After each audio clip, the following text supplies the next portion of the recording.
اگه قسمت شد و تشریف آوردین وین، یکی از اولین جاهایی که باید برید و اون دور و بر قدم بزنید خیابون اشتفان پلاتزه. اشتفان پلاتز از مهمترین میدونای شهر وینه که در مرکز این شهر واقع شده. دلیل نامگذاری این میدون کلیسای جامع سنت اشتفان هست که در این مکان قرار داره. این کلیسا مهمترین کلیسای وین و یکی از بلندترین کلیساهای جهانه. اشتفان پلاتز منطقه وسیعی هست و چند تا خیابون که اسمشون سخت بود اما پر بودن از مغازه‌های مختلف، به علاوه کلی ساختمون مهم و تاریخی که همون اطراف بود و با قدم زدن توی هوای دلچسب آگست میشد همه رو رویت کرد. قصر هوفبورگ کاخ اصلی مربوط به امپراتوریشون بوده که در قرن 13 ساخته شده و اقامتگاه زمستانی امپراتوری و کاخ شونبورون که جلوتر عکسشو میبینیم اقامتگاه تابستونی بوده. از سال 1946 هم کاخ اقامتگاه رسمی و محل کار رئیس جمهور اتریشه.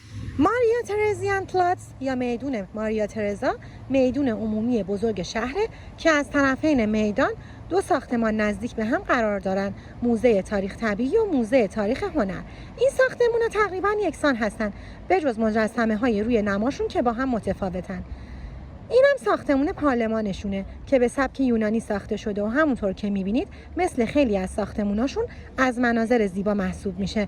کاخشون برون به معنای چشمه زیبا اقامتگاه تابستونی پادشاهان اتریش در وین بوده و الانم یکی از آثار مهم فرهنگی این کشوره که تا سال 1960 بنا شده.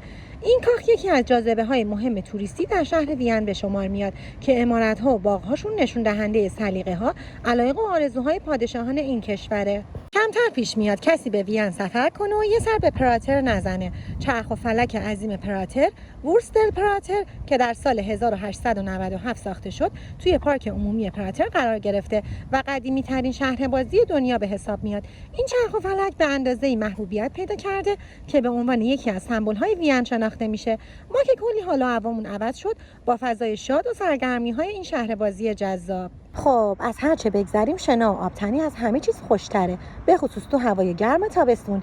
وین دارای چندین منطقه عمومی شنا و ساحل در کرانه رودخانه دانوبه، اما استخر عمومی مشهور اشتران باد گنزهافل که اگه درست تلفظ کرده باشمش محبوب ترین منطقه در میان محلی ها و بازدید کنندگان به شمار میاد. من اینجا نه تنها اولین شنا در رودخانه رو تجربه کردم که کلی هم با نیکی از وسایل بازی های آبی خوش گذروندیم. غرفه های فروش غذا و نوشیدنی هم توی محوطه داخلی بود که البته ما با خودمون سوسیس بندری شیواپس بردیم و زدیم بر بدن. رودخانه دانوب و اطرافش یکی از جاذبه هایی بود که رفتیم و خوشمون اومد.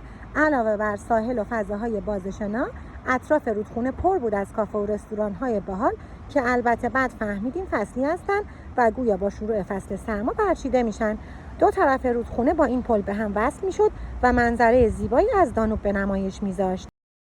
اشتاد پارک یا پارک شهر یکی از جاهایی بود که به طور اتفاقی کشفش کردیم. این پارک بزرگ شهری به دو قسمت تبدیل شده که ما تونستیم فقط قسمت جنوبی پارک که محوطه مخصوص کودکان بود و به عنوان زمین بازی و ورزش استفاده میشه و با این رودخونه و پل زیبا به بخش شمالی پارک متصل میشه رو بچرخیم و تو برنامه‌مون هست حتما مجدد بریم. و شنیدم که تراس ساختمان با شکوه پرزالون در ژوانگاسه که محل کنسرت‌های والس محبوب هست به این پارک میرسه که هنوز اونم ندیدیم و این عکسم اینترنتیه.